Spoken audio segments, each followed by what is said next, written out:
गहरे जंगल के बीचों बीच एक पुराना विशाल पीपल का पेड़ था। उसके सबसे ऊंची शाखा पर नन्ही चिड़िया चिकी का घोंसला था। चिकी छोटी थी लेकिन बहुत चतुर और सतर्क थी। उसी जंगल में जैंसी लोमड़ी भी रहती थी। वह बहुत चालाक थी, हमेशा किसी न किसी जानवर को बेवकूफ़ बनाकर अपना काम निकाल लेती थी।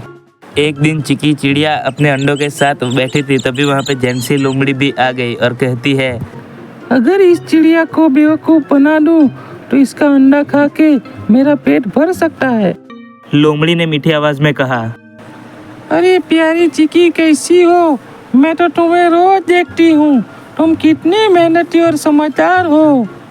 लोमड़ी बहन, तुम्हारी इतनी मीठी बातें सुनकर मुझे हैरानी हो रही है। कहीं तुम कुछ गलत तो नहीं सोच रही? अरे कैसी बात करती हो? मैं तो बस दोस्ती करना चाहती हूँ। जंगल में सबका कोई न कोई दोस्त होता है, लेकिन मेरा कोई नहीं। क्या तुम मेरी दोस्त बनोगी? चिड़िया समझ गई कि लोमड़ी कोई चाल चल रही है, लेकिन उसने सीधे इनकार नहीं किया, बल्कि उसे चाल में फंसने का सोचा। अच्छा, तो तुम मेरे दोस्त बनना चाहती हो? ठीक है, लेकिन पहले मुझे यह बताओ कि दोस्ती का असली मतलब क्या होता है? लोमड़ी सोच में पड़ गई। उसे इस सवाल की उम्मीद नहीं थी। असली दोस्ती की मतलब एक दूसरे की मदद करना और साथ रहना। अगर ऐसा है तो फिर मुझे तुम्हारी दोस्ती मंजूर है, लेकिन पहले तुम्हें मेरी परीक्षा पास करनी होगी। कैसी परीक्षा? अगर तुम सच में मेरे दोस्त बनना चाहती हो तो तुम्हें यह साबित करना होगा कि तुम दूसरों की मदद कर सकती हो। अरे यह तो बहुत आसान है। बोलो, मैं क्या करूं?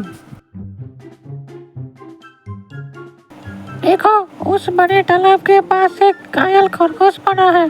अगर तुम उसे अपनी पीठ पर बैठाकर सुरक्षित उसकी माँ के पास ले जाएगी तो मैं मान जाऊंगी कि तुम सच्ची दोस्त हो।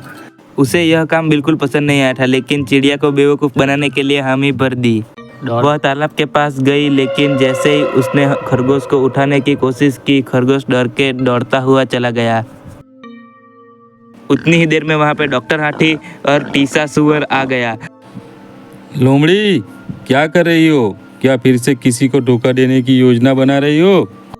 अगले दिन फिर जैंसी चिक्की के वहाँ चली गई और कहती है, चिंकी बहन, कल मैंने खरगोश की मदद करने की कोशिश की, लेकिन वो डर गया। लेकिन मैं सच में तुम्हारी दोस्त बनना चाहती हूँ। ठीक है, लेकिन मेरी दूसरी परीक्षा पास करनी होगी। अरे यार, अब कौन सी परीक्षा? अगर तुम सच में मेरी दोस्त हो तो तुम्हें जंगल के सबसे ऊंचे पहाड़ पर चढ़कर वहां से एक खास जड़ी बूटी लानी होगी। यह जड़ी बूटी बहुत ही कीमती है और सिर्फ सच्चे दोस्त को ही उसे ला सकता है। हाँ ठीक है। लोमड़ी ने बिना सोचे समझे हामी भर दी। वह जंगल के सबसे ऊंचे पहाड़ पर चढ़ने लगी, लेकिन वहां पे जाके रास्ते पे नीचे गिर गई। चिड़िया सब देख रही थी। अरे लोमड़ी बहन, तुम इतनी थक क्यों गई? सच्चे दोस्त तो कभी हार नहीं मानते। अब लोमड़ी को बहुत गुस्सा आ चुका था। वो अब सीधा हमला करने के लिए जा रही थी। अगले दिन चिड़िया अंडों के पास खड़ी थी, तभी वहां पे लोमड़ी आके कहती, बहुत हो गया। अब मैं तुम्हें बेवकूफ नहीं बना सकती, लेकिन मैं सीधे तुम्हारे अंडे को खा सकती हूँ। चिड़िया को पहले से ही अंदाजा था, लेकिन उसने एक तरकीब तुरंत सोच ली। अरे नहीं, तुम सही कह रही हो, लेकिन अगर तुम्हें मेरे अंडे खाने ही हैं तो एक बात माननी होगी। अब क्या चाल है? तुम्हें अपना मुंह खोलना होगा और जोर से गिनती गिननी होगी। जब तुम गिनती पूरी नहीं करोगी तब तक मैं तुम्हें अंडा नहीं दूंगी। लोमड़ी को यह बात बहुत आसान लगी। वह तुरंत मुंह खोलकर 1 2 3 बोलने लग गई। 1 2 3 4। लोमड़ी गिनती बोल ही रही थी कि तभी वहां पे एक बड़ी सी लकड़ी उसके सर पर गिर जाती है और वह बेहोश हो जाती है। लोमड़ी बेहोश हो गई। थोड़ी देर बाद उसे होश आया। वो उठी और पागलों की तरह नाचने लग गई और उसे देख के सभी जानवर आ गए। सभी जानवर वहां पे आ गए, लोमड़ी को देख रहे थे कि तभी हाथी बोलता है, अरे लोमड़ी, फिर से चालाकी कर रही थी? इसे सबक सिखाना चाहिए। और तभी वहाँ पे सभी जानवर मिलकर लोमड़ी को वहाँ से भगा देते हैं और लोमड़ी भी वहाँ से दुम दबाकर भाग जाती है। अब जंगल में फिर से शांति आ गई। चिकी और बाकी सभी जानवर खुशी से रहने लगे। धोखे से नहीं बल्कि चतुराई और धैर्य से ही जीत मिलती है। कुछ दिनों के बाद लोमड़ी को जंगल से भगा दिया गया, लेकिन वह इतनी आसानी से हार मानने वालों में से नहीं थी। वह कुछ दिनों के बाद फिर से जंगल की ओर आने लग गई और इस बार उसने फिर से कुछ नई चाल चलने के लिए सोचने लग गई। लोमड़ी अब अपने पुराने तरीके से मीठी बातों से चिड़िया को फंसाने की सोचने लगी। एक दिन वह फिर चिक्की के पास गई। चिंकी बहन, तुमने मुझे जंगल से भगा दिया। मैं बहुत अकेली और भूखी हूँ। अब मैं अपनी गलतियों का एहसास कर चुकी हूँ। क्या तुम मुझे माफ नहीं कर सकती? चिंकी सतर्क थी, लेकिन उसने सोचा कि लोमड़ी सच में बदल गई होगी, इसलिए लोमड़ी को एक मौका देना चाहिए। इसीलिए अगर तुम सच में बदल गई हो तो ठीक है, लेकिन यह साबित करने के लिए तुम्हें एक काम करना होगा। क्या करना होगा बहन?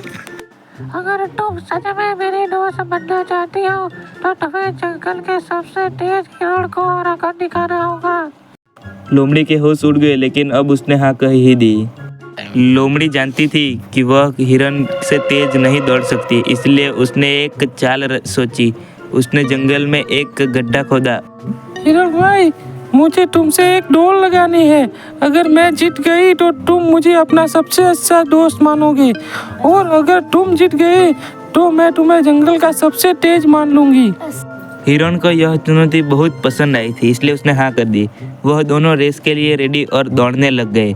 तभी वहाँ पे हिरन वह गड्ढे में गिर गई। अब जंगल में कोई यह नहीं कह सकता कि हिरण सबसे तेज है, क्योंकि अब मैं जीत गई। चिड़िया पीपल के पेड़ से यह देख रही थी। अब चिड़िया जान चुकी थी कि लोमड़ी ने फिर से कोई चालाकी की है। वह सभी जानवरों को बुलाने के लिए जंगल में चली गई। वहाँ पे नील हिरन और डॉक्टर हाथी आ चुके थे। डॉक्टर हाथी कहता, लोमड़ी, तुमने फिर से धोखा दिया। यह दोस्ती नहीं बल्कि चालाकी है। हमें इसे फिर से सबक सिखाना होगा। लेकिन इस बार चिड़िया ने कुछ और तरीका ही सोचा था। लोमड़ी, अगर सच में तुम जीतना चाहती हो तो एक आखिरी परीक्षा देनी होगी। अगर तुम इसमें पास कर गई, अब क्या नई चाल है? तुम्हें पूरे जंगल के सामने स्वीकार करना होगा कि तुम छल किया है और अब से कभी भी किसी को धोखा नहीं दोगी। अब लोमड़ी फंस गई थी। अगर वह मान जाती तो उसकी चालाकी सबके सामने आ जाती, और अगर वह नहीं मानती तो सभी जानवर उसे फिर से जंगल में से भगा देते। इसलिए वह अब बुरी तरीके से फंस चुकी थी। ठीक है, मैं मानती हूँ कि मैंने चालाकी की, लेकिन अब मैं सच में बदलना चाहती हूँ। अगर ये सच में बदल गई है तो हमें एक आखिरी मौका देना चाहिए। डॉक्टर हाथी बोलता है। ठीक है, अगर यह फिर से चालाकी करेगी तो इसे हमेशा के लिए जंगल से निकाल दिया जाएगा। लोमड़ी यह बात मान गई। अब जंगल में फिर से शांति थी। चिंकी और बाकी पक्षी खुशी से रहने लग गए थे। धोखे से नहीं बल्कि चतुराई और धैर्य से ही जीत मिलती है। इस बार लोमड़ी को सच्ची सीख मिल चुकी थी और यह कहानी यहीं पे ख़त्म होती है। चिकी चिड़िया।